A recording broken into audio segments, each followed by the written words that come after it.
Once upon a time, it started like this. Long ago and far away, in the beginning. Listen, I have a story to tell you. Few things capture our attention as much as someone imploring us to listen to a story, especially if it's to listen to their story. And few things in our lives affect us as much as the sense that we aren't being heard, that no one cares about the story we want to tell, the story that we need to tell. As Zora Neale Hurston wrote, "There is no agony like bearing an untold story inside you." There seems to be a conundrum. We have a deep spiritual need, a craving, if you will, to share our stories, so much so that at times it seems like people are shouting their stories at each other. But where are the listeners? There's some lines that I love of the 20th century German theologian and political martyr Dietrich Bonhoeffer. They emerged in the clarity and the self-awareness that arose on the edge of survival during World War II. Bonhoeffer writes, "Many people are looking for an ear that will listen. They do not find it among Christians, because these Christians are talking where they should be listening. But he who can no longer listen to his brother or sister will be no longer listening to God either. They will be doing nothing but prattle in the presence of God. This is the beginning of the death of the spiritual life." Suzanne and I attended a memorial service in 2010 for a friend and former neighbor, Robert Dana.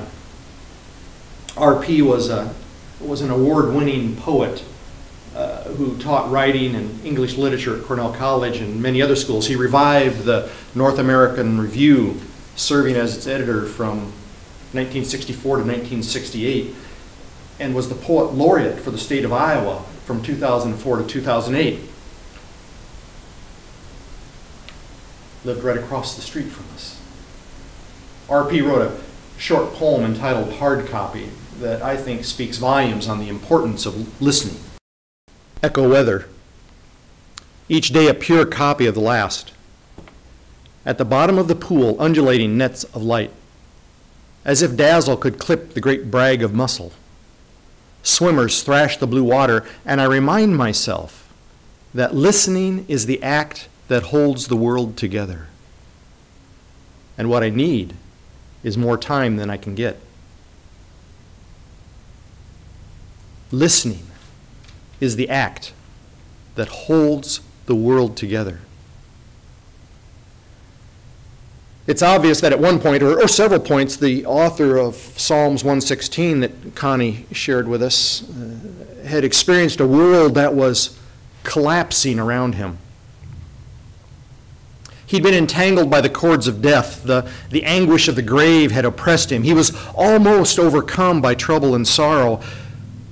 But in the midst of his turmoil, he told his story to God. In a voice etched with pain, he cried for mercy, and his story was heard. His world held together because God listened. David Augsburger, an ordained minister of the Mennonite Church and senior professor of pastoral care and counseling in the Fuller School of Theology, wrote, "Being heard is so close to being loved that for the average person, they are almost indistinguishable." The author of Psalm 116 may be unknown, but I have no doubt that it might be the thoughts of some of you here today. There are perhaps some of you who feel like the world is crumbling before your eyes. At the very least, some of your individual worlds seem to be wavering. You are perhaps experiencing jobs that no longer fulfill your creative needs, if indeed you've been able to find a job. You're frustrated that the more you try to develop a relationship, the more you feel alienated. Some of you may feel lost in the midst of grief or just wondering if you'll ever feel again.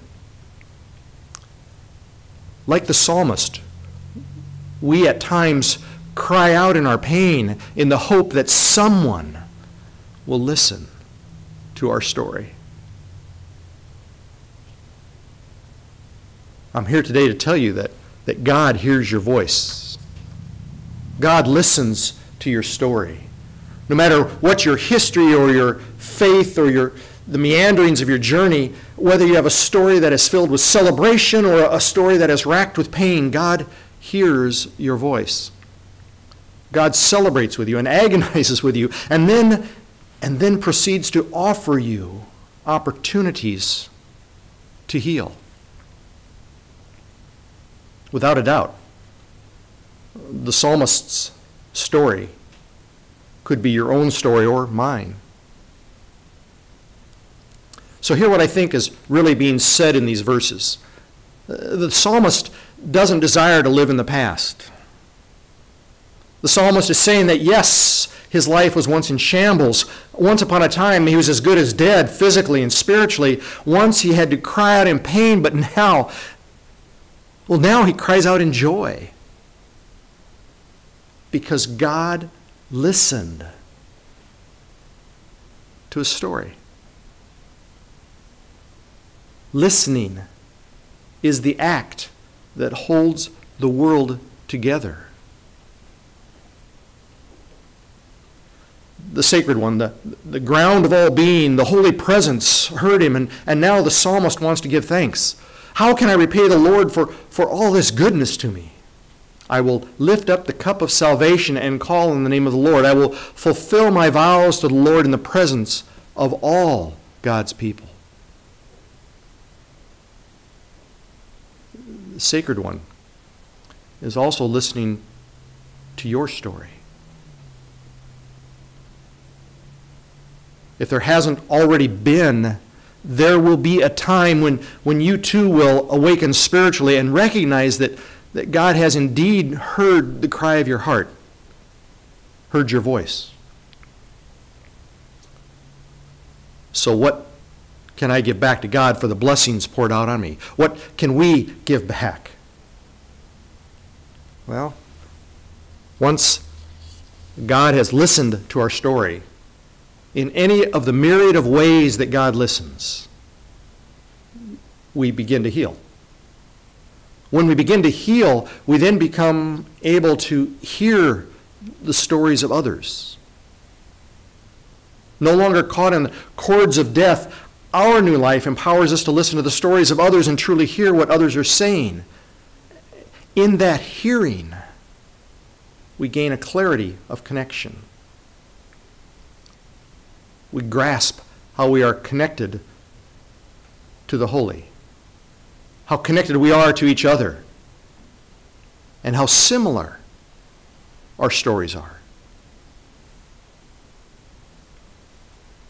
When we understand that God is listening with a non-condemning heart, we're able to truly listen to others. And when others feel listened to, so they can then hear, and we can then share the story of the one who truly listened to us, that is when ministry happens. The ministry we're called to, each of us.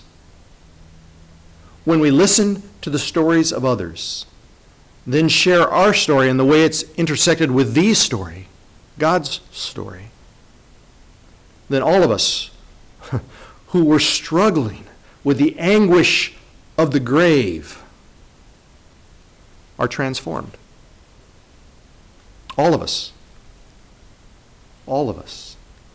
are restored to life. Listen, I've got a story to tell you. It's a story of good news. It's a story of life. Just a thought.